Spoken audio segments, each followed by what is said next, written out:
Hi, I'm Ben. Lots of folks complain these days that cars are no more than computers on wheels. The benefit, though, is that you can tap into all that data that was never available before. Since 1996, all cars have come with OBD2, that stands for Onboard Diagnostics, and it's a standardized gateway into your car's computer. In order to get to that information, you're going to need a reader, like this, that scans for the data that's in the computer. These used to be really expensive, but they've come down in price, and they're pretty easy to use. We'll show you. First step to getting into the computer is to plug into the port that's under the dash. Most of the time you'll find them right by where your knees are. This one is hidden pretty deep, so I'll plug it in. Powering this one up, you just press the button like this. This one is externally powered. Not all of them are. Some of them run on the vehicle power, so you'll have to key it on.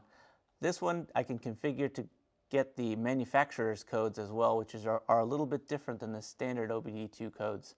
At this point, in order to pull the data out of the computer, we have to key the vehicle on, so we're going to do that.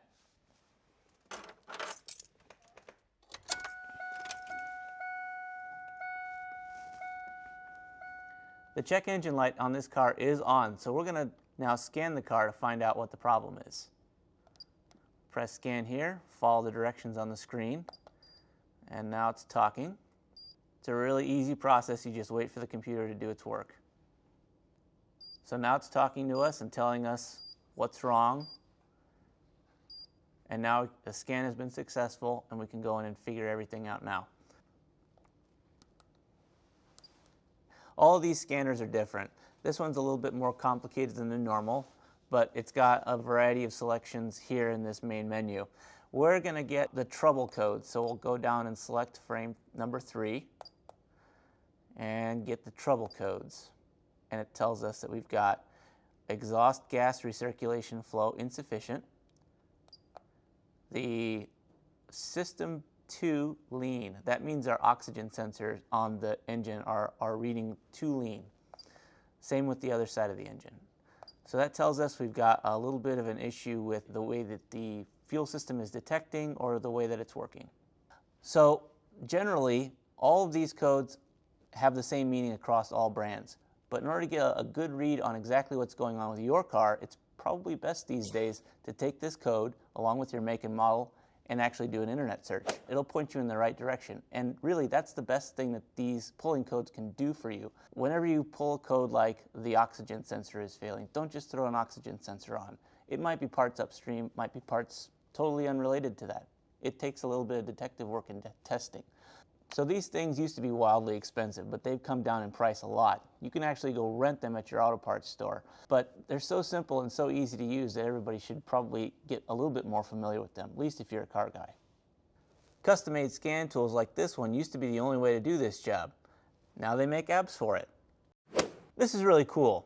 It's a cable that plugs your car's computer into your phone.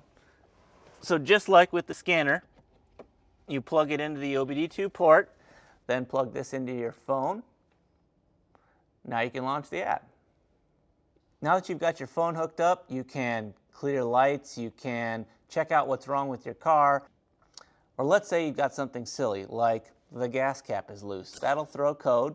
You can find it here, go fix it, clear the code in here, and it'll turn off the check engine light. You'll be back on the road, and it was a simple fix. The thing you can't do, those of you who live in emissions regulation states, is just clear the lights and go through with your test and think you can cheat by. They'll know, and you'll get busted.